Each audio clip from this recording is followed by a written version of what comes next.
Something strange is happening in America. People are earning more money than ever before. Salaries are higher. Jobs are still being created. Many families are making six figures. And yet, millions of Americans feel financially stressed. People making $80,000 feel broke. People making $100,000 feel trapped. Some families earning over $150,000 still say they are living paycheck to paycheck. How is that possible? Because not long ago, earning a good income meant something different. A decent salary could buy a house, raise a family, take a vacation, save for retirement, and still leave room to breathe. Today, many Americans feel like they are running faster, just to stay in the same place. Groceries cost more, insurance costs more, housing costs more, healthcare costs more. Even simple everyday life feels more expensive. So what happened? Did Americans suddenly forget how to manage money? Did people become lazy? Or did the rules quietly change? Because for millions of middle-class Americans, it no longer feels like hard work guarantees security. And that might be the real problem. Let's start with a simple question. What does being middle class actually mean?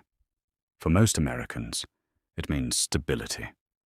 Not being rich, not flying private jets, not buying luxury watches. Just a comfortable life, a safe home, reliable transportation, a few dinners out, a yearly vacation, money saved for emergencies, and maybe the feeling that your future is moving in the right direction. That used to be the deal. Work hard, build a career, buy a house, save money, retire someday. Simple. But today, that deal feels weaker. Because on paper, many middle-class households look successful. Maybe they own a house. Maybe they drive newer cars. Maybe they have good jobs. From the outside, everything seems fine. But behind closed doors, the story can look very different. Take a household earning $100,000 a year. That sounds like a lot of money. And in some parts of America, it still is. But let's look closer. After federal taxes, state taxes, Social Security, Medicare, that income starts shrinking.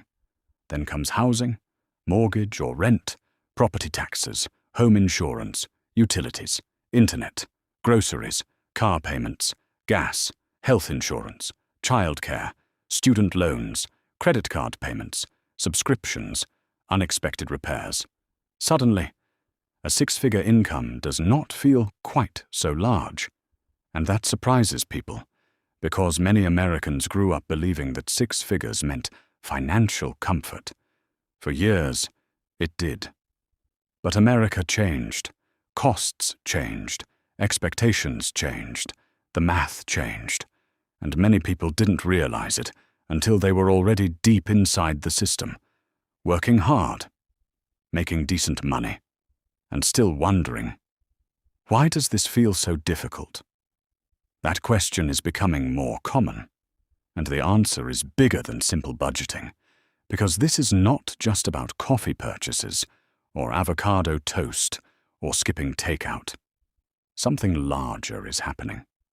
Let's talk about housing, because housing might be the biggest pressure point in modern American life.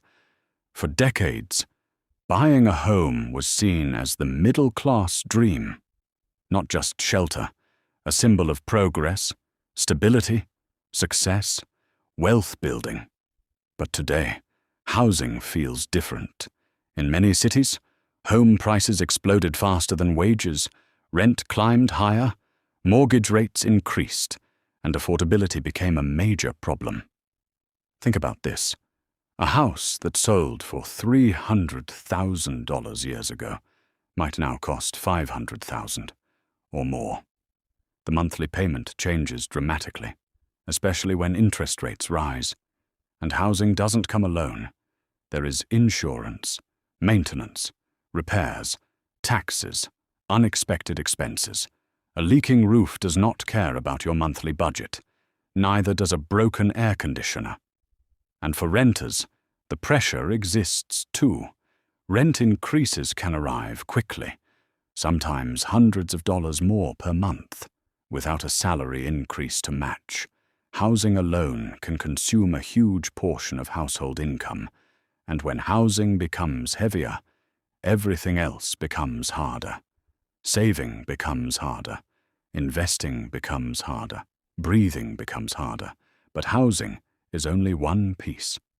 Let's walk into a grocery store. Many Americans notice the same thing. You buy what feels like a normal amount of food, and somehow the total is much higher than expected. Nothing fancy. Basic groceries, eggs, bread, chicken, milk, fruit, cleaning supplies, simple, everyday items. And yet, the receipt keeps growing. Now combine that with higher utility bills, higher insurance premiums, healthcare costs, car repairs, childcare. Daily life becomes a long list of rising expenses. This creates something important: financial exhaustion. Not necessarily poverty, not necessarily crisis, but a constant feeling of pressure, a feeling that your paycheck arrives and disappears too quickly. And when that becomes your normal reality, financial stress quietly becomes part of everyday life. Now here's where things become even more complicated, because when everyday life becomes expensive, many people turn to debt. At first, it feels harmless. A credit card helps cover an emergency. A car payment feels manageable. Financing makes life feel affordable. Monthly payments make expensive things appear smaller.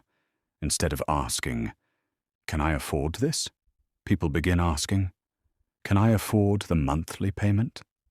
And that changes everything. Because modern American life is built around monthly payments, car payments, phone payments, furniture payments, student loans, credit cards, buy now, pay later apps, subscriptions, streaming services. Financing is everywhere, and individually, none of these expenses seem catastrophic. But together, they slowly consume future income. That's the trap. Debt quietly steals flexibility. A person earning good money can still feel trapped, because so much income is already promised away before the paycheck even arrives. And this creates something dangerous: financial fragility. One unexpected event can suddenly become a crisis, a job loss, medical issue, car repair, economic slowdown, and many households realize they were surviving on very thin margins, not because they were irresponsible, but because modern life became extremely expensive, and debt helped bridge the gap. For a while. But eventually, the pressure catches up, especially when interest rates rise. Credit card interest can become brutal. Some Americans carry balances with interest rates above 20%. That means debt grows fast. And psychologically, debt creates stress. Even when people appear successful from the outside. Nice car, nice apartment, good salary. But internally, constant pressure. Because financial stress is exhausting, and millions of Americans are carrying that pressure every single day. But there's another side to this story, because not all financial pressure comes from inflation alone. Some of it comes from expectations. This is something called lifestyle inflation, and it quietly affects almost everyone. Here's how it works.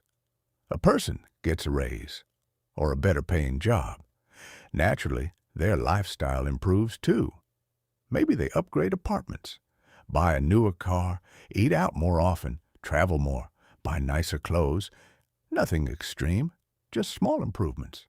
And honestly, that sounds normal. People want to enjoy the results of their hard work. But the problem begins when spending rises as fast as income, or faster. Eventually, Higher income no longer creates freedom. It simply creates more expensive lifestyle. And modern culture encourages this constantly. Social media, especially, changed expectations. People compare their lives every day. Vacations, cars, homes, luxury experiences, designer brands, perfect kitchens, perfect lifestyles.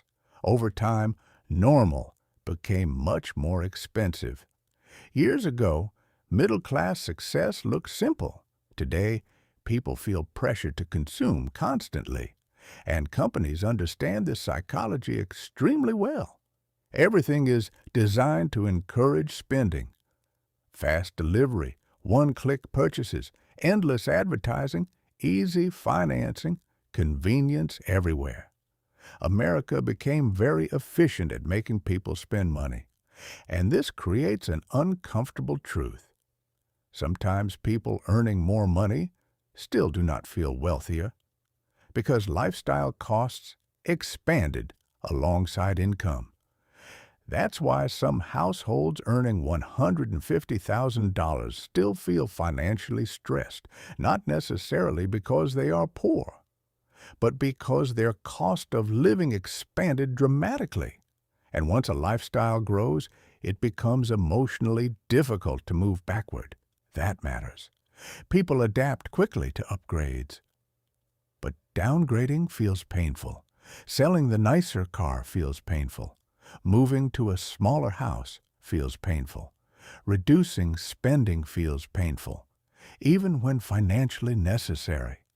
So people keep pushing forward, hoping higher future income will solve the pressure. Sometimes it does, sometimes it doesn't.